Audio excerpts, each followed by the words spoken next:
सारा साल जैसी तैयारी की है आपको पता है, लेकिन एग्ज़ाम को आपने अभी कैसे तैयारी करनी है उसके लिए भी आपको थोड़ा ध्यान रखने की ज़रूरत है।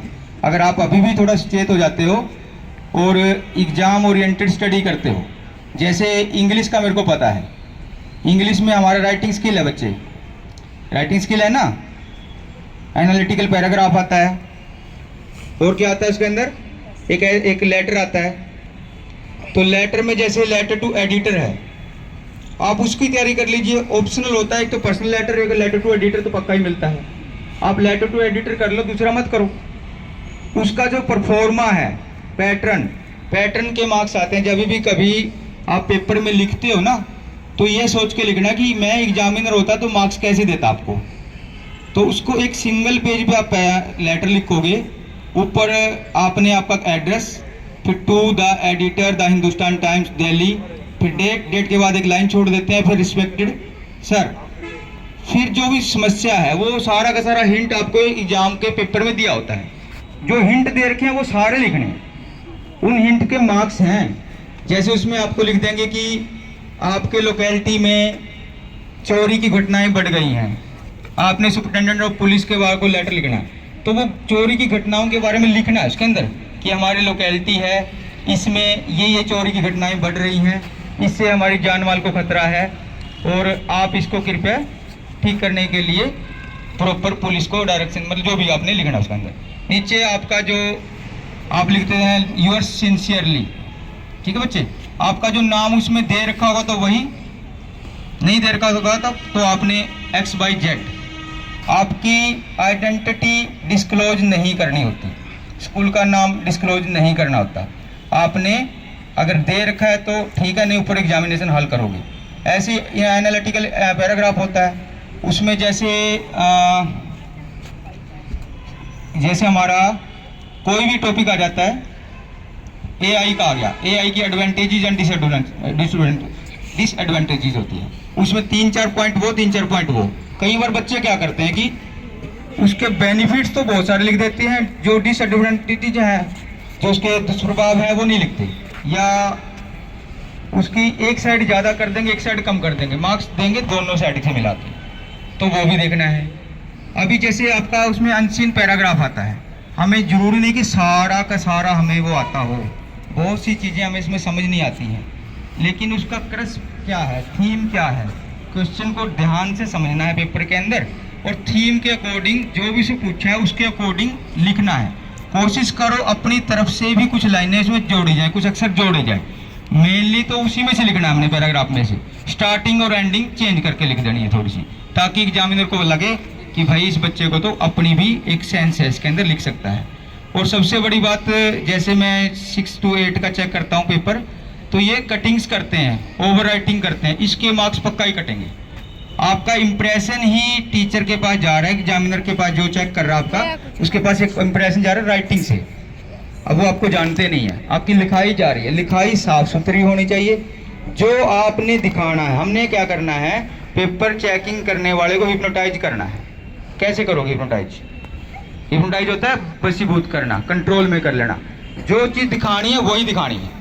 मतलब जो आपको सपोज करो किसी की कोटेशन याद है, किसी का राइटर का नाम, या आपको पोएम का राइटर पता है, पोएम का नाम पता है, बिल्कुल एग्जैक्टली आपको पता है, उसको आप अंडरलाइन कर दो। जो चीज़ आपको नहीं पता सही प्रॉपरली, उसको पैरे में लिखो।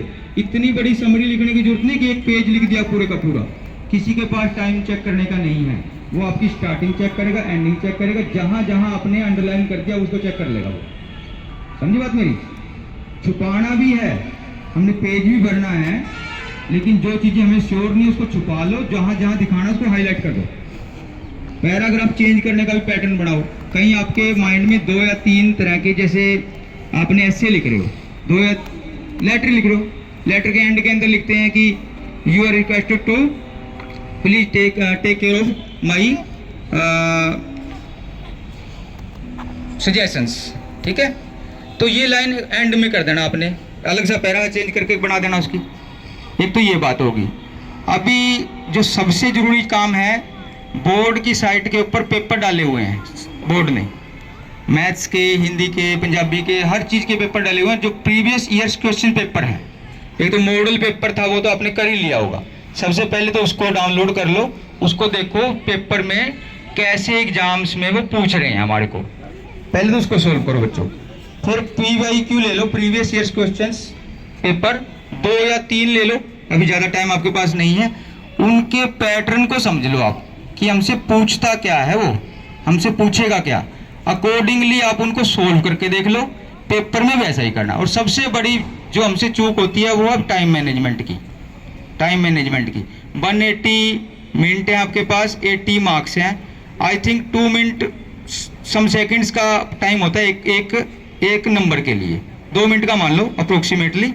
तो आपने ना कुछ पेपर टाइमली घर पे करके देख लेने हैं, ठीक है बच्चों, टाइमली करके देख लेना। अगर आप 3 घंटे में पूरा पेपर सोल्व कर देते हो तो आप पास 100% हो जाओगे।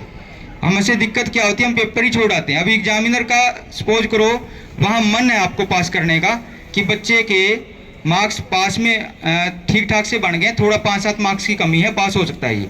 अगर लिखा ही नहीं होगा तो कैसे टीचर आपको पास करेगा। तो आपने विद इन टाइम फ्रेम सारा पेपर सोल्व कर देना है, सारा पेपर सोल्व कर देना है। आप कहोगे सर मुझे आता तो है नहीं, पहले जो आता वो कर लीजिए आप, जो बाद का टाइम बचता है अगर आप टाइमली चल रहे हो तो टाइम आपके पास बचेगा। तो उसमें आपने उस क्वेश्चन के से स्टार्टिंग कर देनी। जैसे क्वेश्चन पूछ लिया आपका, लेंचो वाला क्वेश्चन आ गया, कोई सपोज करो आपको लेंचो वाले लेटर टू गॉड लेसन है ना, वही 10th के अंदर है, तो आपने उसका स्टार्टिंग कर देना है, this lesson has been written by फला फला फला फ्रॉम दिस लेसन, ठीक है बच्चे। तो आगे उसकी स्टोरी लिख दो, आपको ज़्यादा नहीं पता है, एंड पे उस क्वेश्चन के अकॉर्डिंग कर दो, तो भी टीचर आपको मार्क्स दे देता है। टीचर कभी इस मेंटेलिटी से पेपर चेक नहीं करता कि आपको फेल करना है, जब आप नहीं लिखोगे तो फेल हो जाओगे, ठीक है बच्चों। और टाइम मैनेजमेंट सबसे पहली बात, एक कंप्रीहेंशन होते हैं हमारे इंग्लिश में, बेसिकली इंग्लिश में कंप्रीहेंशन बहुत टाइम कंज्यूमिंग होते हैं।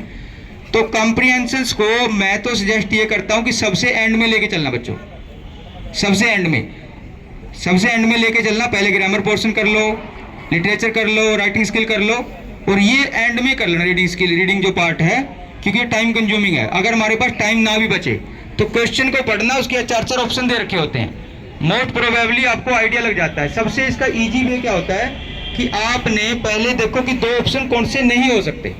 आपने ये नहीं देखना कि कौन से हो सकते हैं, उसकी तरफ तो जाना ही नहीं है, कौन से बिल्कुल नहीं है कट मारो उनको, पहले बच गए 2 में से आपने एक आइडिया करना, आपका 90% वो ठीक होगा। अगर आप 2 में से एक को आइडिया लगा के भी लिखते हो, गैस भी मारते हो, ठीक हो जाएगा आपका, ठीक है। तो आपका एक सिस्टम बना लो, जैसे फर्स्ट पेपर आपका साइंस का मैथ्स का है ना, तो बीच में अगर आपकी डेट शीट चेक कर लो आप, साइंस में आपकी सिर्फ एक छुट्टी है, तो साइंस का अभी 4-5 दिन आप लगातार साइंस कर लो, लगातार साइंस करो। इंग्लिश में आपकी 2 छुट्टी हैं, इंग्लिश भी अभी कर लो। हिंदी में मेरे ख्याल से आपकी हिंदी में भी छुट्टियां हैं 2 या 3। तो जो पेपरों में, जैसे पंजाबी में एक छुट्टी है तो पंजाबी भी कंप्लीट करके रखो।